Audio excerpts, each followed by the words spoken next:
आज सुनो इस गाइड टू लाइफ में हम आपको बेल्जियम में मास्टर्स और बैचलर्स प्रोग्राम के बारे में बताएंगे। आप कब और कैसे अप्लाई कर सकते हैं ये भी बताएंगे। इसके अलावा बेल्जियम में एडमिशन रिक्वायरमेंट्स क्या है, लैंग्वेज रिक्वायरमेंट्स क्या है और इसके बाद सबसे इम्पोर्टेंट वीजा रिक्वायरमेंट के बारे में भी बताया जाएगा। तो वीडियो को एंड तक लाजमी देखें।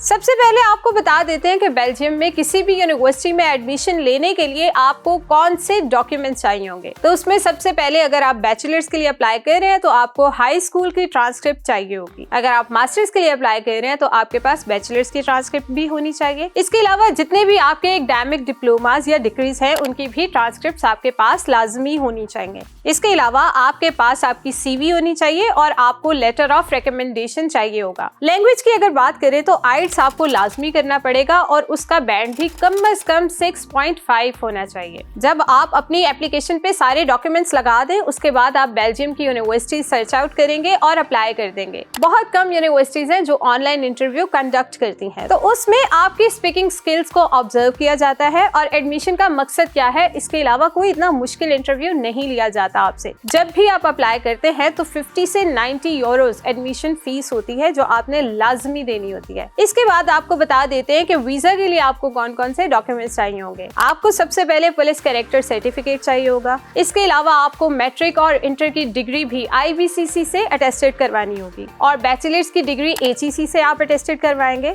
और गैरेज के थ्रू आप अपने डॉक्यूमेंट्स की लीगलाइजेशन भी करवाएंगे। इसके बाद जब आपका एडमिशन लेटर आएगा तभी आप अपने वीजा के लिए अप्लाई कर सकते हैं। जो आपकी बेल्जियम यूनिवर्सिटी में फीस पे करनी होती है उसका भी प्रूफ आपके पास लाजमी होना चाहिए। इसके बाद आपके पास मेडिकल सर्टिफिकेट भी होना चाहिए, आपके पास आपका पासपोर्ट होना चाहिए और उसकी 2 फोटोकॉपीज भी होनी चाहिए और आपको अपना CNIC भी वहां पर चाहिए होगा। यहाँ पर आने के लिए आपको शेंजन वीजा मिलता है जिस पर आपका बजट 9,000 यूरोज आता है। अगर इसे पाकिस्तानी अमाउंट में देखें तो वो तकरीबन 20,63,000 बनते हैं, जिसका फायदा आपको ये होता है कि आप शेंजन स्टेट में किसी भी कंट्री में जा सकते हैं। 27 डिफरेंट मुल्क हैं शेंजन की लिस्ट में जहाँ पर आप आराम से सफर कर सकते हैं। बेल्जियम जैसे कि हम जानते हैं कि ये यूरोप का हिस्सा है तो आप यूरोपियन यूनियन का भी पार्ट बन जाते हैं। इसके अलावा बेल्जियम में आपको large number of English programs भी ऑफर हो सकते हैं। स्टूडेंट आराम से किसी भी इंग्लिश प्रोग्राम में अप्लाई कर सकते हैं। बेल्जियम में फ्रेंच, जर्मन और डच लैंग्वेज का इस्तेमाल ज्यादा किया जाता है, लेकिन अगर आपको इंग्लिश भी आती है तब भी आप उधर आराम से सर्वाइव कर सकते हैं। जिन्हें स्टूडेंट वीजा मिलता है वो पार्ट टाइम वहाँ पर जॉब्स भी कर सकते हैं, यानी वहाँ पर ड्यूरिंग द स्टडीज भी आप आराम से पैसा कमा सकते हैं। ये वहाँ पर स्टूडेंट्स के पास एक अपॉर्चुनिटी है कि वो अपनी इनकम जनरेट करें ताकि उनके लिविंग एक्सपेंसेस भी साथ साथ कवर हो रहे हों। बेल्जियम में सितंबर में क्लासेस स्टार्ट हो जाती हैं, तो इस लिहाज से जो आप एप्लीकेशन अप्लाई करेंगे वो आप मार्च में करें क्योंकि मार्च का स्टार्ट उनकी डेडलाइन है। फीस स्ट्रक्चर अगर देखें तो 2,000 से 6,000 यूरोज पर ईयर तक जाता है, जिसे अगर पाकिस्तान अमाउंट में कन्वर्ट करें तो ये 17,35,000 बनता है। यूनिवर्सिटी की फीस इसके हिसाब से अलग भी हो सकती है, लेकिन मिनिमम इतनी ही होती है।